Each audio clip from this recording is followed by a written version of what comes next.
Sobre os 5 solas da Reforma Protestante. Como é sabido, no mundo cristão, no dia 31 de outubro desse ano, a Reforma Protestante completou 500 anos, e em homenagem a esse marco histórico da Igreja Cristã, eu estou expondo a carta aos Romanos todo domingo, mas senti de Deus que deveríamos também fazer uma pausa nessa exposição para poder ministrar aos irmãos sobre os 5 solas que nortearam a Reforma Protestante: o sola Escritura, solos Christus, sola Gratia, que é o sola dessa noite, sola Fide e soli Deo Gloria.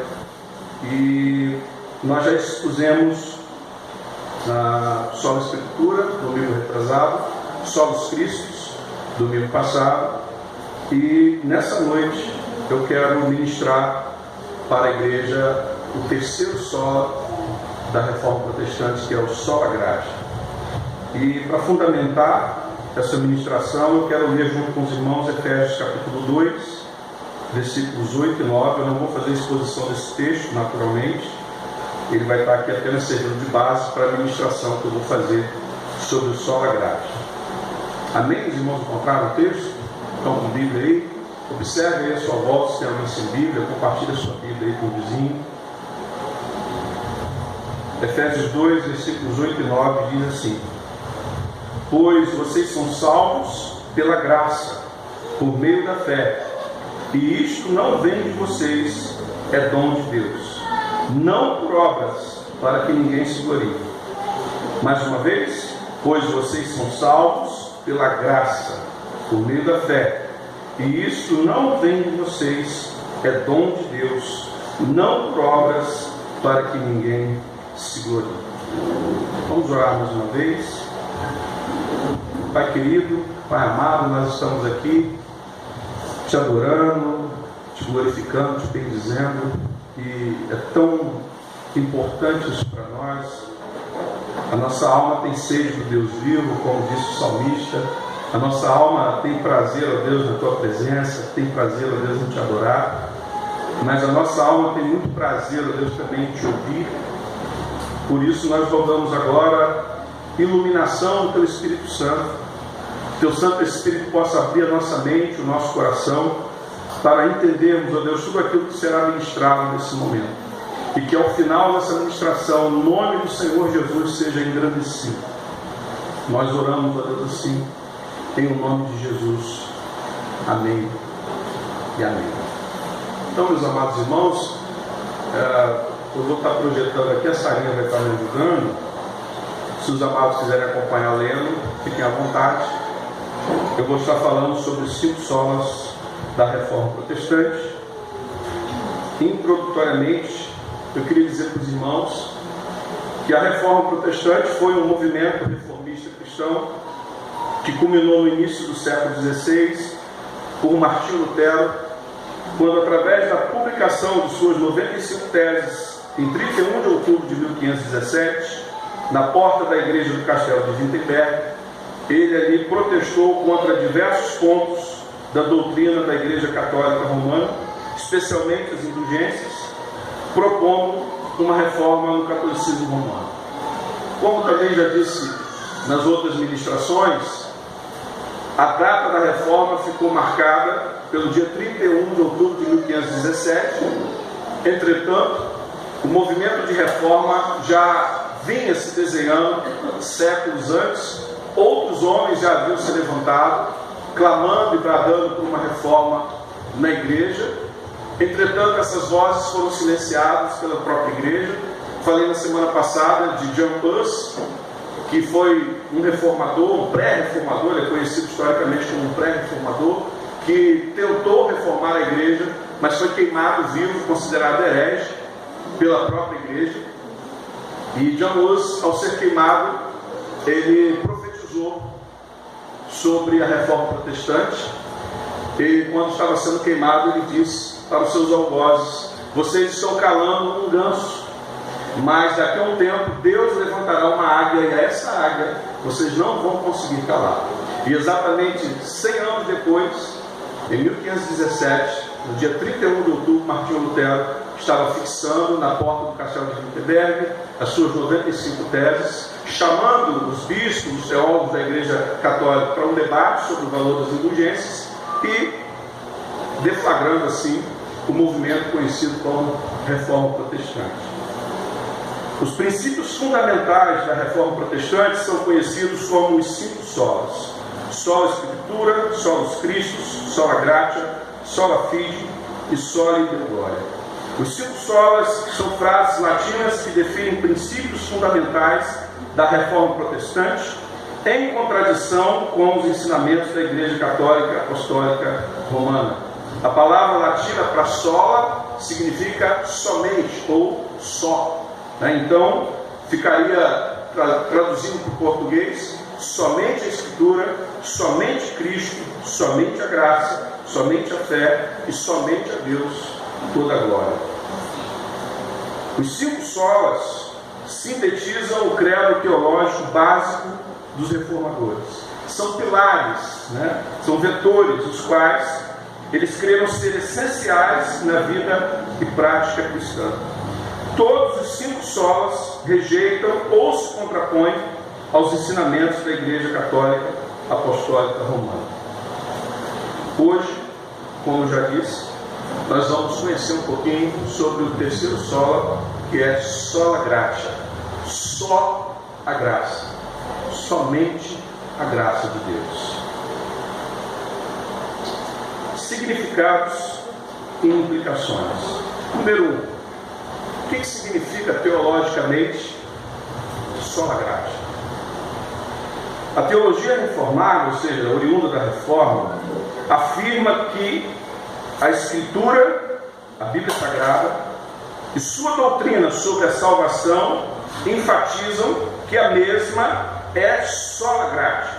Isto é, a salvação do homem, do pecador, é somente pela graça de Deus. Está em Efésios 2, 8 e 9, que foi o texto base que eu li junto com os irmãos. Pela graça sois salvos, mediante a fé. Isso não vem de vós, é dom de Deus, não é por obras, para que ninguém se glorie. Então a salvação do pecador, ela se dá tão somente pela graça de Deus, porque o nosso Deus gracioso, Ele agiu em nosso favor para nos salvar e nos redimir dos nossos pecados. Número 2. A salvação não é uma conquista das obras, mas uma oferta da graça. Não somos salvos pela obra que realizamos para Deus, mas pela obra que Deus realizou para nós na pessoa do seu Filho. Você jamais vai conseguir entrar no céu pelos seus esforços pessoais, mas você vai entrar no céu a partir do momento que você se arrepender e crer na obra que Jesus Cristo realizou na cruz do Calvário. Então, não somos salvos pela obra que realizamos para Deus, mas pela obra que Deus realizou para nós na pessoa do seu Filho. A salvação não é uma medalha de honra ou mérito, mas um presente imerecido de Deus. Em vez de Deus aplicar em nós o seu justo juízo pelos nossos pecados, Ele aplicou em seu Filho como nosso substituto, concedendo-nos gratuitamente a sua bondade. A ira de Deus, que deveria ser direcionada a nós por causa dos nossos pecados, Deus direcionou ao seu próprio Filho. Então Jesus Cristo é o nosso Salvador, e nós somos salvos pela graça de Deus. Não há mérito algum em nós, não há nada em você ou em mim que nos torne merecedores da salvação eterna. Número 3. Deus nos salvou não pelo nosso esforço, mas pelo sacrifício de seu Filho. A salvação não é resultado de esforço humano, mas da ação divina. Não é fruto do trabalho humano, mas do sacrifício de Jesus na cruz. Não é consequência das obras que realizamos, mas da generosa oferta da graça. A salvação não é um caminho que abrimos da terra ao céu, mas o caminho que Deus abriu do céu à terra. E esse caminho é Jesus Cristo. Por causa dos nossos pecados, por causa da herança que nós herdamos de Adão e Eva, quando Adão e Eva pecaram contra Deus, no jardim do Éden. Eles representavam toda a raça humana, e quando eles caíram em pecado, toda a humanidade caiu junto em pecado e foi destituída da glória de Deus. O caminho para a comunhão com Deus de novo, o caminho para nos reconciliarmos com Deus, está em Jesus Cristo. E essa oferta é uma oferta da graça de Deus, não é produto do nosso esforço, não é mérito humano. Número 4. Deus nos salvou não pelos nossos predicados morais, mas por sua imerecida graça. Graça é um dom imerecido. A palavra graça vem do grego charis e significa presente. É uma dádiva que você dá para alguém que não merece. Nós somos esses que não merecemos, mas Deus nos deu esse presente, a salvação por meio de Jesus. Deus nos amou quando éramos fracos, ímpios, pecadores e inimigos. Estávamos perdidos e fomos achados. Estávamos mortos e recebemos vida. O nome disso é graça. Número 5. A salvação procede de Deus. É realizada e consumada por Deus para que Ele receba toda a glória. O propósito da salvação pela graça é exaltar a Deus e não o homem. Ninguém poderá chegar no céu, bater no peito e dizer que chegou ali por seus méritos e esforços. Todos que são salvos o são pela graça e pela graça somente. Nenhum mérito humano, nenhuma glória atribuída ao homem. No plano de salvação que Deus planejou antes da fundação do mundo, não há espaço para a glória do homem. Toda a glória pela salvação do pecador deve ser dada e atribuída tão somente a Deus, porque Deus, Ele, o Pai, planejou a salvação. Jesus Cristo, seu Filho, a executou na cruz, sofrendo a ira de Deus em nosso lugar. E hoje o Espírito Santo, a terceira pessoa da Trindade, aplica essa obra aos nossos corações, nos convencendo dos nossos pecados e fazendo brotar fé na gente, de forma que a gente creia em Cristo e receba essa oferta gratuita de salvação. Então, meu querido, não há absolutamente nada que você possa fazer que o torne merecedor da salvação de Deus, mas Ele te dá pela graça. Tão somente pela graça. Número 6.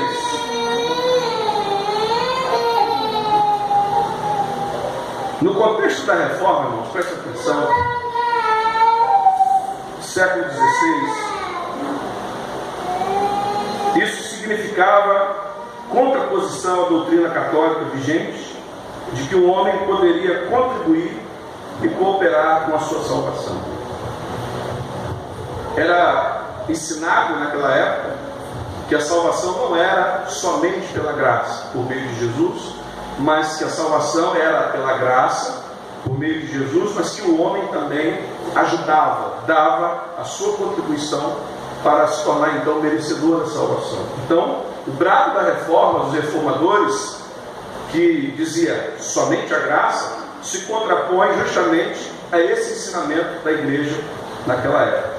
Alguns exemplos da cooperação do homem na salvação, segundo a Igreja Católica, naturalmente, são a confissão auricular, a penitência, a compra das indulgências e também a missa pelos mortos. Confissão auricular é que você recebe o perdão dos seus pecados. Se você marcar uma audiência com o sacerdote, vai lá, confessa para ele, ele te perdoa, mas ele também te impõe as penitências. Você tem que naturalmente cumprir e pagar essas penitências. Pode ser reza, pode ser dar esmola, uma caridade, jejum, mas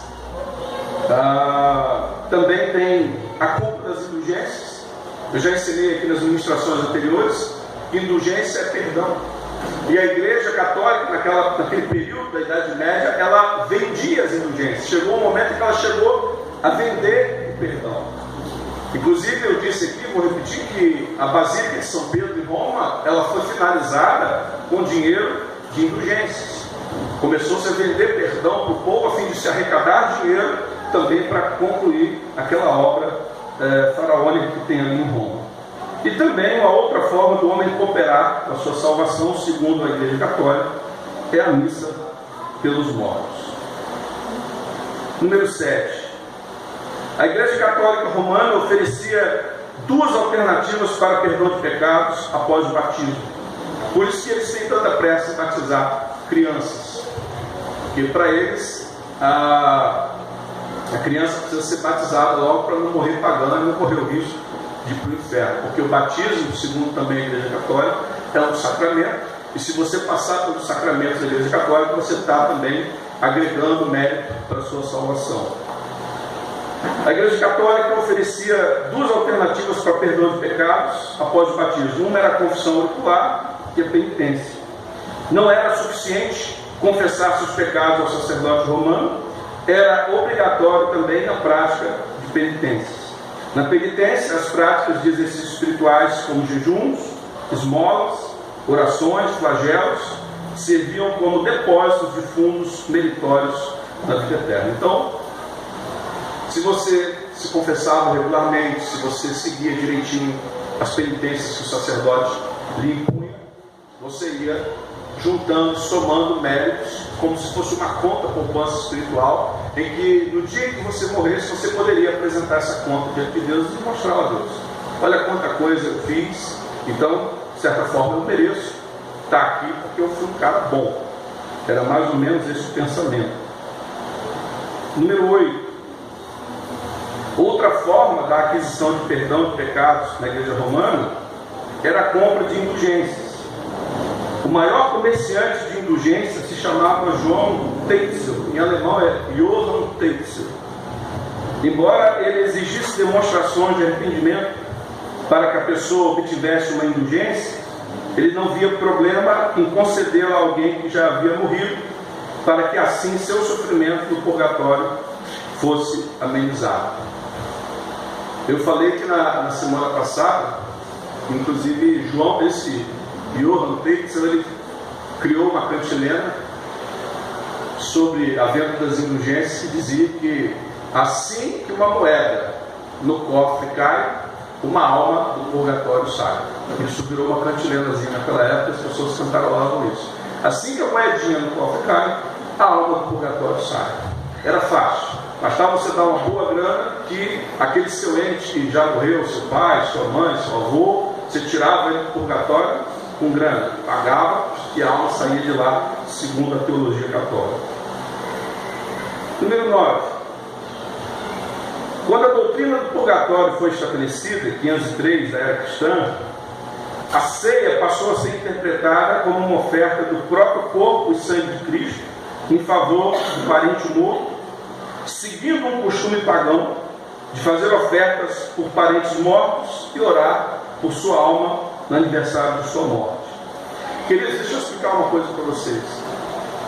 No início do século IV, quando o imperador Constantino se autodeclarou cristão e também declarou o cristianismo a religião oficial do Império Romano, eu já disse aqui na primeira ministração do Sala Escritura que houve vantagens e desvantagens para o cristianismo.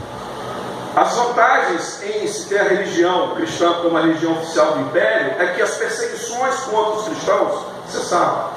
O cristianismo foi muito perseguido nos primeiros séculos. Muitos cristãos morreram lançados às feras, muitos cristãos morreram queimados vivos. Foi uma atrocidade, foi um derramamento de sangue terrível nos primeiros séculos da era cristã. Mas quando Constantino se converte, entre aspas, ao cristianismo e declara o cristianismo a religião oficial do Império, as perseguições pararam. Isso é uma vantagem. Uma outra vantagem foi que os bens que eram confiscados dos crentes, dos cristãos, por eles se recusarem a adorar o imperador, os crentes só adoravam a Jesus, eles não queriam adorar mais ninguém. Então, quando eles se recusavam a adorar o imperador como Deus, seus bens eram confiscados, muitos cristãos eram presos, os cristãos passaram a ser soltos, os seus bens foram devolvidos. Então, o império começou a conceder benesses a todo mundo que se dizia cristão. Então, essas foram algumas vantagens. Mas quais eram as desvantagens do cristianismo se tornar a religião oficial do Império? É que isso transformou o cristianismo em uma religião de conversão, passou a ser uma religião de adesão. As pessoas não mais ingressavam na fé cristã por meio de arrependimento e fé, por meio de transformação, por meio de regeneração interior. Mas as pessoas passaram a aderir ao cristianismo visando as benesses que o Império Romano começava a dar a todo aquele que se declarava cristão. E aí o que acontece? Muitos pagãos, com suas práticas pagãs, aderiram ao cristianismo, não se converteram, apenas aderiram ao cristianismo por causa dos favores, por causa das benesses do Império, mas eles não se converteram e não deixaram para trás as suas práticas pagãs. Então eles abraçaram a fé cristã, entre aspas, mas trouxeram consigo toda a bagagem do paganismo para dentro da igreja. E o que isso tem a ver com o que eu estou falando? É isso aqui.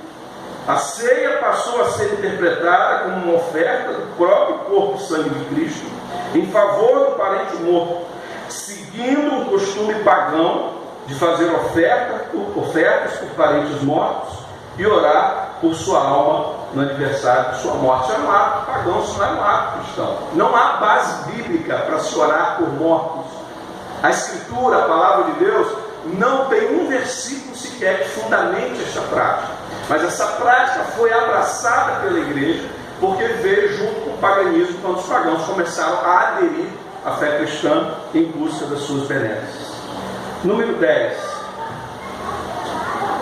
Logo se tornou uma crença estabelecida que a missa realizada em favor de pessoas mortas podia reduzir as penitências e punições temporais, não apenas aos vivos, mas também aos mortos, aliviando sua pena no purgatório.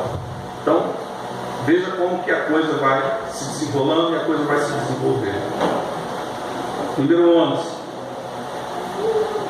Com esses ensinos, fica evidente que a Igreja Romana não crê na salvação como fruto exclusivo da graça de Deus. A Igreja Romana defendia a salvação pela graça de Deus, mas acompanhada das obras humanas. Daí, esse brado dos reformadores, quando a reforma eclodiu, quando a reforma nasceu no século XVII, somente a graça de Deus. Nenhum mérito humano, nenhum esforço humano tem condição de colocar alguém no céu. É somente o sangue de Jesus que nos purifica de todo pecado. E o que Jesus realizou na cruz, seu sacrifício vicário, foi uma oferta da graça de Deus. Deus o Pai enviando seu Filho inocente para morrer por pecadores, para nos salvar. E isso nos é oferecido gratuitamente. Não há nada que você tenha que fazer ou que você possa fazer. Somente a graça. Número 12. O Concílio de Trento, de fato, afirmou que as boas obras cumpridas pelo homem justificado eram, sim, dons de Deus, mas também méritos daquele que é justificado, méritos que lhe valem realmente o aumento da graça. Veja como que era o ensino romano. É a graça mais o esforço do homem. O esforço do homem também dá uma mãozinha para Deus. E contra isso os reformadores bradaram: está errado. Somente a graça de Deus, nenhum esforço do homem. Avançando um pouquinho. Por que então só a graça? A gente precisa entender isso. Basta apenas eu ficar aqui ministrando aos irmãos os desvios, as heresias, mas a gente precisa fundamentar por que nós, reformados, porque nós, protestantes, não acreditamos que o nosso esforço pessoal possa contribuir para a nossa salvação. Onde é que se fundamenta isso na Escritura? Preciso ministrar isso para os irmãos. Por causa da depravação total do homem ou sua incapacidade espiritual. Por que só a graça? Por causa disso. Porque a Bíblia diz claramente que nós somos criaturas depravadas por causa do pecado, consequentemente incapacitados espiritualmente de nos achegarmos a Deus. Essa doutrina expressa o ensino bíblico de que o homem está morto em seus delitos e pecados. A doutrina da depravação total ou incapacidade espiritual não significa que todos os homens sejam igualmente maus. Quando a gente fala depravação total do homem, é uma palavra muito forte. Talvez a gente pense assim: poxa, então o ser humano é um ser totalmente depravado, mas a gente olha a sociedade e não chega a ver esse nível de depravação em todo mundo. Então, quando a gente diz depravação total do homem ou incapacidade espiritual, nós não estamos dizendo que todos os homens são igualmente maus no seu nível de perversidade. Não. A gente vai observar na sociedade que há pessoas que têm um comportamento muito perverso e outras que nem tanto, outras até fazem coisas boas, embora nem cristãs elas sejam. Um dia desses eu vi num jornal que uma mulher foi para um motel com o seu amante, seu marido, e levou uma criança de 2 anos. E aquele homem, que eu não sei se era pai da criança ou era padrasto daquela criança, estuprou aquela criança com o consentimento da sua mãe. Então a gente encontra na sociedade alguns níveis de perversidade que a gente fica chocado, mas isso não é uma generalidade. A gente também vê pessoas que não são cristãs, mas que são capazes de fazer coisas boas. Então, depravação total não significa que você é um ser totalmente depravado, perverso, maligno. Não é isso, né?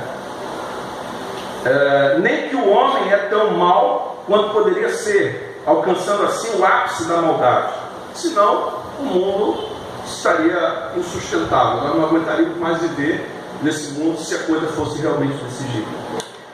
Depravação total também não significa que o homem esteja completamente destituído de toda e qualquer virtude, nem que a natureza humana seja má em si mesmo.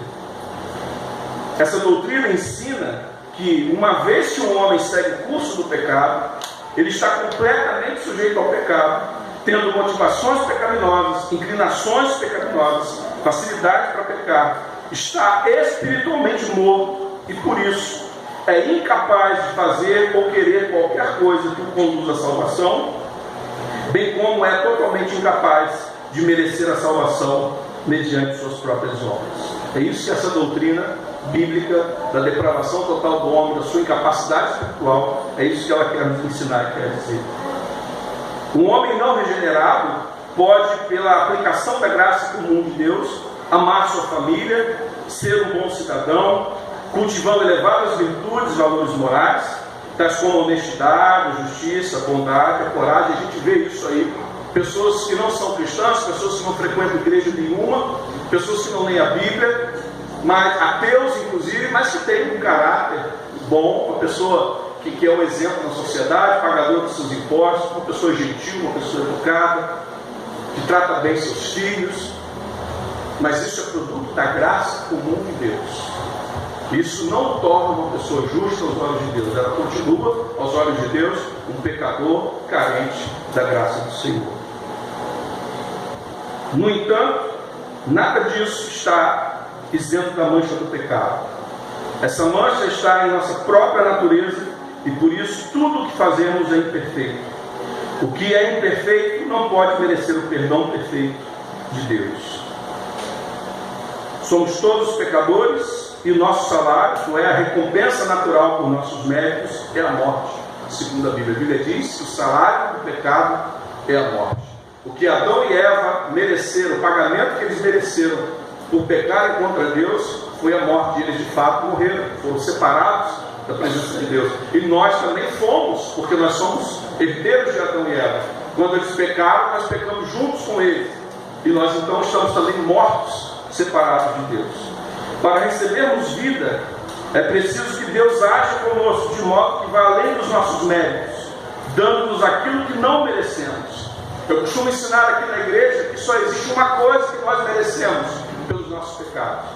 Se tem alguma coisa, meu querido, que eu e você merecemos, que é mérito nosso, mas que Deus não nos deu ainda por sua graça, é o inferno. Por pecarmos contra Deus, por ofendermos a Deus em sua santidade, o único pagamento, o único merecimento que nós temos aos olhos de Deus é o inferno. E até este momento Ele não lhe deu, por sua graça e misericórdia. E Ele ainda vai além. Ele envia Jesus à cruz do Calvário para sofrer a ira dele dos nossos pecados.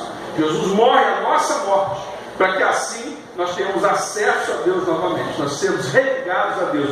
Daí a palavra religião, vem do latim religare, né? É justamente esse favor que recebemos de Deus, sem merecer, que se chama graça. A salvação, segundo a Escritura e a teologia reformada, não é fundamentada nos méritos humanos, mas tão somente na graça de Deus. Por isso, tema da noite, esse sola tão importante, os 5 solas da reforma. Hoje nós estamos vendo o terceiro, sola gratis, somente a graça de Deus. Outro efeito do pecado na vida humana é o de impedir que o pecador compreenda as realidades espirituais necessárias à sua salvação. O homem natural carece de uma capacitação do Espírito para que possa discernir as realidades espirituais.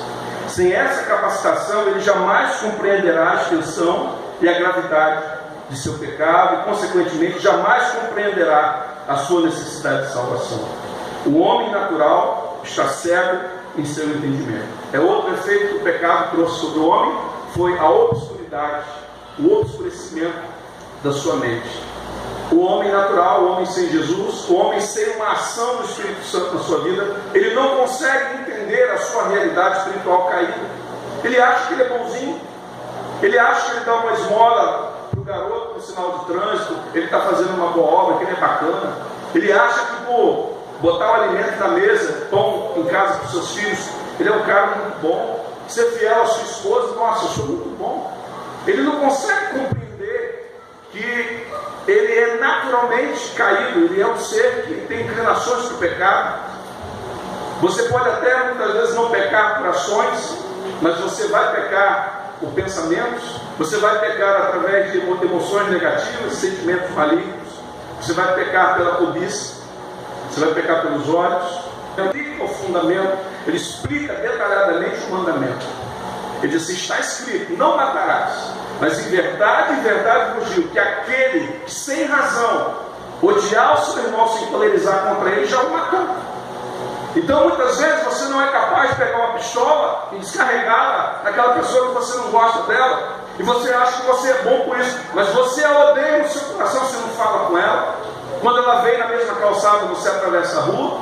Jesus está dizendo que você é um homicida, enquanto você não tenha matado ainda a pessoa, não tenha enterrado, sepultado essa pessoa, mas você a sepultou em vida, porque você a trata com indiferença. Isso é pecado. Jesus vai adiante e diz ainda: está escrito, ele está se referindo aos mandamentos, ele está se referindo à lei: não adulterarás. Mas em verdade vos digo que aquele que olhar para uma mulher com um desejo impuro no coração já adulterou com ela. Então, por mais que você ache que você é muito bonzinho, em algum momento você vai pecar contra Deus.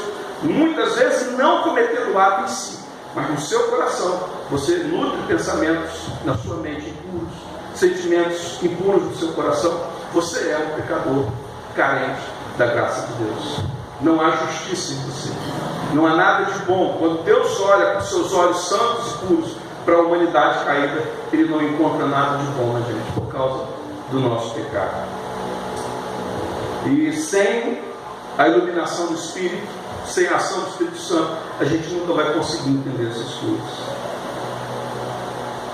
Por tudo isso, o ser humano é totalmente incapaz de, por si mesmo, livrar-se de seu pecado e dos efeitos que o pecado produz em sua vida, inclusive no que diz respeito à salvação. Diante dessa realidade, sua única possibilidade de salvação está na graça de Deus. É só pela graça que você vai entrar no céu. Nunca por seu mérito, nunca por seu esforço, nunca porque você é bonzinho, porque fez alguma coisa boa. Trazendo para os nossos dias, a gente já está caminhando para o encerramento. E o sola graça hoje? O que essa mensagem, somente a graça, tem a ver conosco hoje, cristãos do século XXI? Não devemos pensar, queridos, que o erro de acrescentar méritos à graça é algo apenas do passado.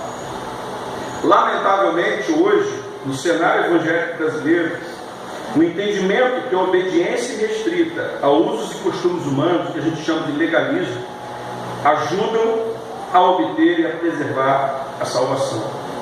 Lamentavelmente, até mesmo dentro de algumas igrejas evangélicas, com todo o carinho e respeito que eu tenho pelos nossos irmãos pentecostais, mas é muito comum no meu pentecostal, também dentro de algumas igrejas históricas também, existe o legalismo.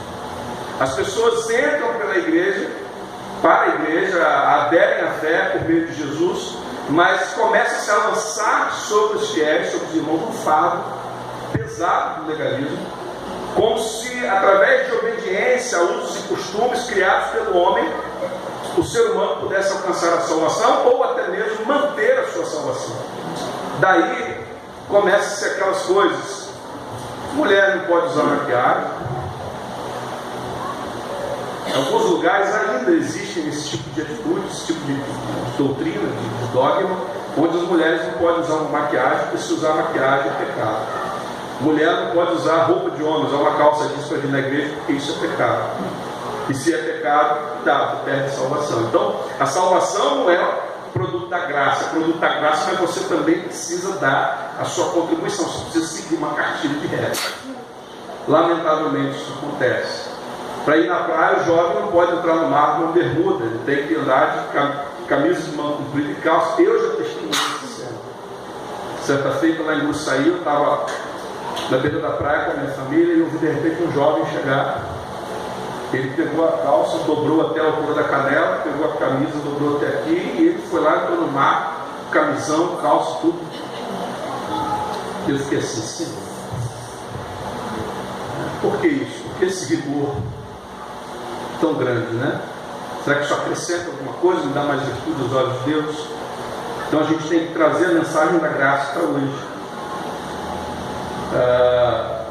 Jogar futebol há 20, 30 anos atrás, algumas igrejas, se acham que ainda hoje se pode jogar bola. Diziam que bola é o ovo do demônio, né? Antigamente dizia assim, a bola é o ovo do capeta. Aí um pastor amigo meu no retiro dos pastores disse assim, já que é o ovo do capeta, aí que eu vou jogar mesmo, vou chutar com força. Então, legalismos, regrinhas que são criadas que acabam ofuscando a graça, como se você pudesse ser salvo ou manter a sua salvação obedecendo a essas regras. Continuamos, o sola gratia hoje. Por outro lado, a gente encontra também outros grupos evangélicos que ensinam que o ato de ofertar, dizimar, dão aos fiéis garantias e méritos diante de Deus, e assim sendo, você pode e deve até mesmo exigir de Deus saúde, prosperidade financeira e outras bênçãos terrenas. Olha que absurdo. Isso eu estou falando de nós agora, falando dos crentes. Existem igrejas, existem lugares aí que se ensina que a sua relação com Deus é na base do mérito.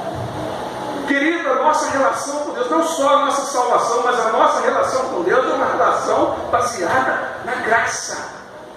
Tudo que nós recebemos ainda hoje, o maior presente que nós poderíamos receber de Deus foi Jesus Cristo morrer na nossa morte na cruz. E através do seu sacrifício nós temos acesso aos céus, acesso a Deus, temos a vida eterna. Mas além dessa dádiva, Deus ainda nos dá tantas coisas. Nós temos alimento na mesa, nós temos roupas para nos vestir, nós temos um teto que nos abriga, por mais humilde que seja. Deus, muitos irmãos aqui na nossa igreja hoje possuem carro. Quando eu comecei a igreja, ninguém tinha carro, nem eu. Hoje, um monte de carro na frente da igreja. Mas, queridos, isso não é fruto de você trazer seu dízimo na igreja e você achar que por você dar seu dízimo, Deus tem que te devolver alguma bênção. Não é nada disso. A nossa relação com Deus continua sendo uma relação baseada na graça. Tudo que você tem, que você alcançou, que você recebeu, é fruto da graça, não é porque você mereceu. Vocês não estão entendendo? Amém? Seu filho está aí, bonito, saudável no seu colo, graça de Deus. Pastor, estou empregado, graça de Deus. Troquei de carro, pastor, o meu era seminovo, graças a Deus consegui comprar um novo, graça de Deus, não foi porque você mereceu. Vocês estão entendendo isso? É graça, porque você não merece nada. O que eu disse agora há pouco, mais cedo, se Deus fosse nos dar o que nós merecemos, Ele nos daria o inferno. Então tenha cuidado, eu sempre falo isso aqui para a minha igreja, vou aproveitar que hoje eu estou pastoreando ovelhas de outros rebanhos. Cuidado com as músicas que vocês cantam. O pessoal gostava muito daquela música, né? Restituo. Quem canta o resto?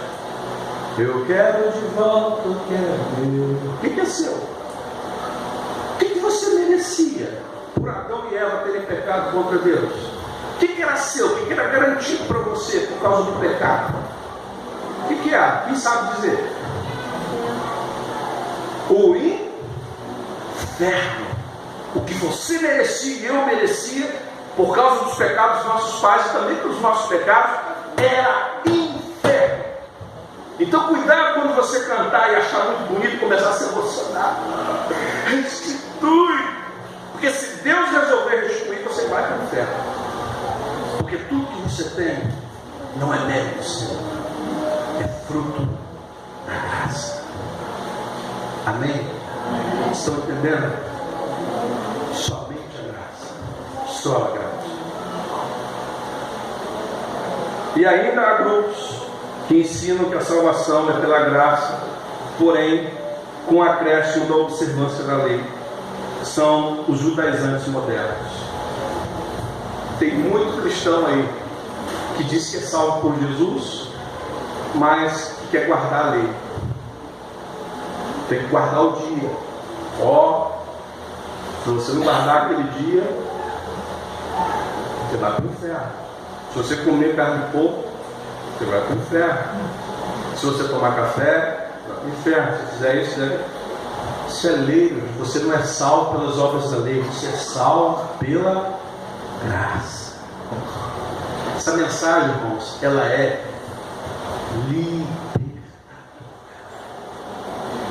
Foi por isso que Lutero vibrou quando ele descobriu essa mensagem. Quando ele leu Romanos e ele viu lá: o meu justo viverá pela fé. Ele descobriu que ele seria justificado tão somente pela fé, por crer em Jesus, não por suas obras. Lutero mesmo foi a Roma, ele subiu as escadarias de uma igreja, pagando penitência. Ele chegou a comprar indulgência, tentando pacificar sua consciência, achando que ele ia conseguir comprar a justiça diante de Deus, mas ele não conseguiu. Ele vivia com a sua alma perturbada por causa da culpa, até o dia em que ele teve um encontro com a graça de Deus. Quando ele encontrou a graça de Deus, que ele descobriu que ele não tem que fazer nada, que os esforços dele são inúteis, porque Jesus Cristo já fez tudo. A alma dele encontrou paz, a alma dele se regozijou. Por isso que a gente deveria vir para a igreja todo domingo glorificar a Deus com muita alegria, com muita gratidão no coração, por causa da graça. Porque se não fosse a graça de Deus, todos nós estaríamos no inferno. Mas o que eu vejo hoje, lamentavelmente, é uma igreja fria, uma igreja morna, uma igreja apática, que não conhece nem reconhece o valor da graça de Deus. Que tristeza, irmãos. Concluindo,